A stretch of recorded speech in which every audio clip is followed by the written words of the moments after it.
Bonjour à tous. Eh bien, enfin, nous passons à la deuxième étape de ces réglages de guitare. Donc là, nous allons passer à la courbure du manche. Alors, c'est quoi la courbure? La courbure, c'est ce qui fait que, dans le principe, on pourrait penser que le manche doit être parfaitement droit dans ce sens-là.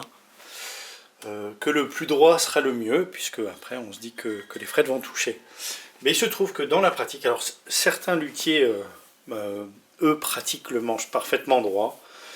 En ce qui me concerne, je trouve que c'est un peu étonnant. C'est un peu étonnant parce que la majorité des gens, et des luthiers d'ailleurs, considèrent qu'il faut que le manche soit très légèrement concave. Alors c'est très léger, hein. Là j'exagère le sens, mais grosso modo, il faut que la tension des cordes tire suffisamment sur le manche pour qu'il soit très très légèrement concave, comme ça. Pourquoi? Tout simplement parce que quand la corde vibre, elle bouge dans ce sens et elle va venir, alors en son centre, elle va venir taper. En son centre, elle a une oscillation beaucoup plus forte qu'aux deux extrémités et donc elle va avoir tendance à venir taper sur les frettes si le manche n'est pas très très légèrement concave. Alors ça se joue à pas grand chose, hein. On va voir le réglage, il est très léger, mais il se trouve qu'effectivement, alors après ça va dépendre du jeu du guitariste. Si le guitariste a un jeu très très léger, très sensible, et qu'il frette les cordes, enfin qu'il frette les cordes doucement et puis surtout qu'il gratte les cordes de façon très légère, effectivement à ce moment-là on peut se permettre d'avoir un manche quasiment droit ou droit. Ce qu'on ne peut pas se permettre, c'est d'avoir un manche convexe comme ça. Pourquoi? Parce que forcément les cordes vont venir toucher au milieu, hein. Donc ça c'est pas possible. En revanche, effectivement, un joueur qui va avoir tendance à jouer de façon assez énergique, lui va forcément venir toucher. Alors après, c'est toujours un équilibre entre ce qui frise pas sur les frettes.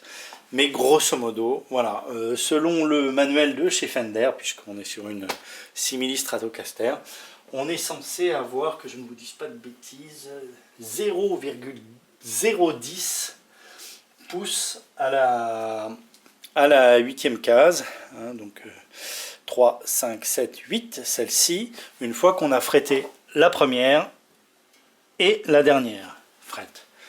Donc c'est ce qu'on va vérifier tout de suite. On va regarder ce que ça donne, hein. Donc si j'oriente le manche dans ce sens-là, on va essayer d'obtenir cette très légère courbure. Alors comment on fait? Déjà, pour commencer, on utilise un capot, le fameux que j'avais perdu pendant toutes ces semaines. On le met à la première case. Et ensuite, on frette là. On frette la dernière. Et là, à la 8e case, on doit avoir un espace de 0,010 pouces, ce qui, en millimètres, fait 0,25. Alors, vous vous rappelez ces fameuses petites jauges d'épaisseur qui servent à l'automobile? Ben voilà, j'ai mis sur 0,25 mm. Et puis, on va regarder ce que ça donne. On va regarder. Donc je frette à la dernière frette, hein, et puis on va regarder à la 8e si on passe. Alors là, on passe plus que très largement, hein. On touche pas du tout. Je pense que là, on est vraiment très large. Donc très probablement, le manche est trop creusé, trop concave. Donc ce qu'on va faire, c'est qu'on va agir sur le truss rod. Le truss rod, c'est une tige qui court tout le long du manche, sous la touche, et qui est incurvée. D'ailleurs dans ce sens-là. Oui, c'est ça. Elle est incurvée dans ce sens-là. Au bout, on a un boulon, hein, ou une vis qui permet, alors c'est à ce bout-là ou à ce bout-ci,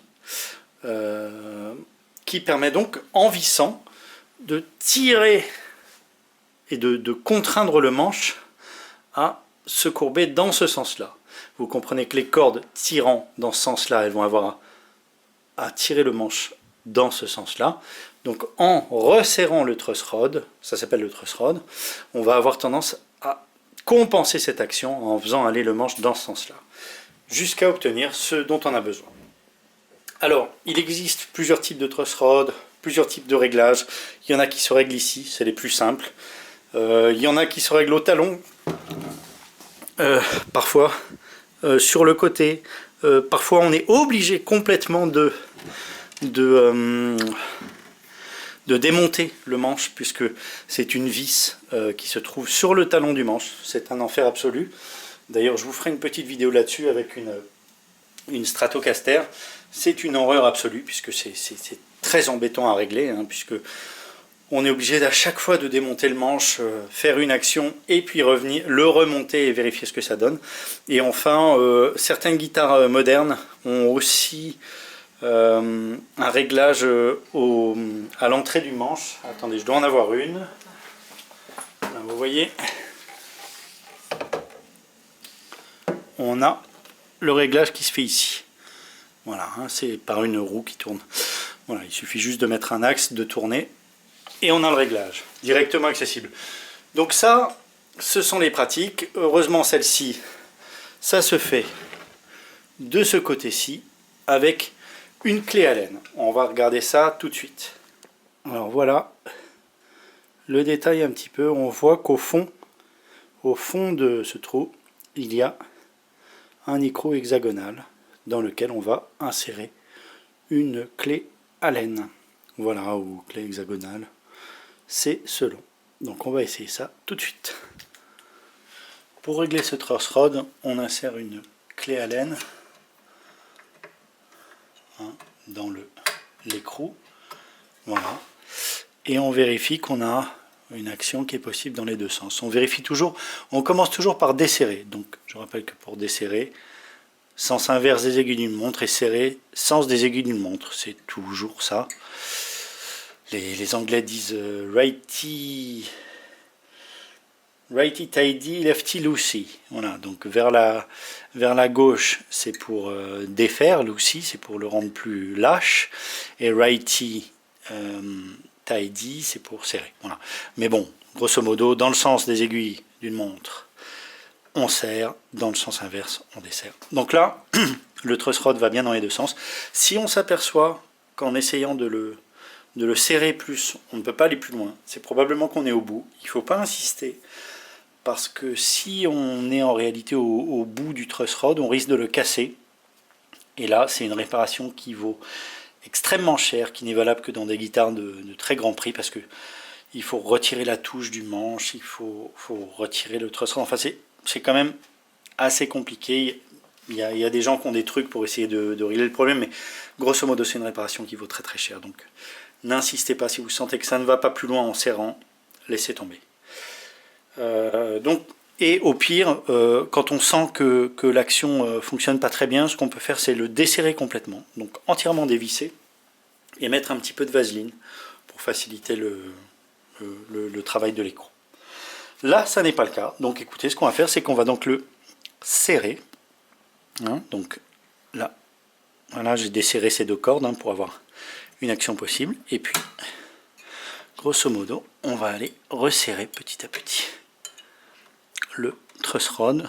Donc on fonctionne avec comment, en faisant des mouvements assez légers, hein. Bon là ce qu'on peut faire, c'est déplacer ces cordes pour qu'elles nous gênent moins. Voilà. Et donc on va serrer. Voilà. Je suis dedans. Voilà. Tac. Et donc je serre un petit peu. Bon là il était il manquait beaucoup, hein. Et alors c'est la même chose, c'est-à-dire quand on fait un réglage, bien sûr après, comme toujours, après un réglage, on se réaccorde, on vérifie si les constantes sont bonnes, on vérifie que l'action qu'on a faite a eu une action dans le bon sens, on regarde si elle est suffisante, et on continue. Voilà, donc je vous retrouve après quelques essais, sachant que donc le bois va jouer. C'est-à-dire que vous allez avoir un réglage immédiat, mais il est très probable que dans les heures qui suivent, le bois continue à jouer, à reprendre un petit peu sa place ou aller un petit peu plus dans le sens de la correction. Donc ça peut nécessiter une recorrection quelques heures après. Voilà, je vous retrouve une fois qu'on sera arrivé à peu près au bon réglage. Donc nous y voilà. Donc là on y est arrivé à peu près, hein. Voilà, la 8e case est là. Quand on passe, on commence à toucher très légèrement, on sent que la corde est vraiment en limite. Quant à l'autre côté, je sais pas si je vais réussir à bien la voir à la caméra, mais